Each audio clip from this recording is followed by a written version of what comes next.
eu vim falar de um assunto que toda vez que aparece nas nossas redes sociais causa muita dúvida. E aí, será que dá para parar o crescimento de uma criança com síndrome de Sotos?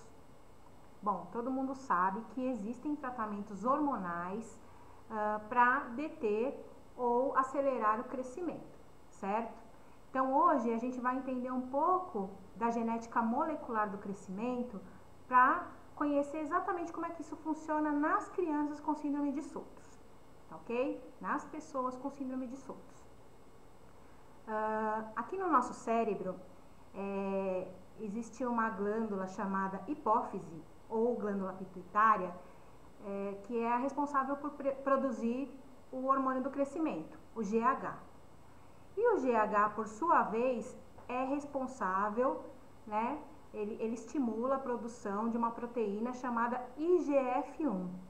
Essa proteína, ela fica ali nas extremidades dos ossos, né, na cabeça dos ossos, sendo liberada, né, para produzir o crescimento humano, o crescimento linear dos ossos. No entanto, as pessoas com síndrome de Sotos têm uma alteração no gene NSD1, que é justamente responsável por produzir uma outra proteína que regula a liberação do IGF-1. Ou seja, é como se o IGF-1 fosse liberado ali descontroladamente, né, sem nada para dosar, sem nada para regular. E é por isso que as nossas crianças crescem tanto. Mas é importante salientar aqui que a dosagem do IGF-1 e a dosagem do hormônio do crescimento, do GH, nas pessoas com síndrome de Sotos é normal. Logo, o crescimento delas não é uma questão hormonal, e sim uma questão genética, uma falha genética. É como se lá no DNA delas, lá na formação delas, estivesse escrito que elas iam ser altas. E é por isso que nenhum desses tratamentos tradicionais hormonais para conter ou acelerar o crescimento funciona nesse caso, né? Porque está lá escrito no DNA toda essa genética molecular, né? As epífises vão ficar abertas, o IGF-1 vai ficar sendo liberado até que chegue a puberdade, feche as epífises e o crescimento cesse. Bom, como eu disse, as epífises elas não ficam abertas ao longo de toda a vida, elas fecham na puberdade. Então, existe uma forma bem controversa de cessar o crescimento, que seria justamente adiantar a puberdade, né, aplicar a medicação para adiantar a puberdade daquela criança, para que as epífises fechem e o crescimento cesse, certo?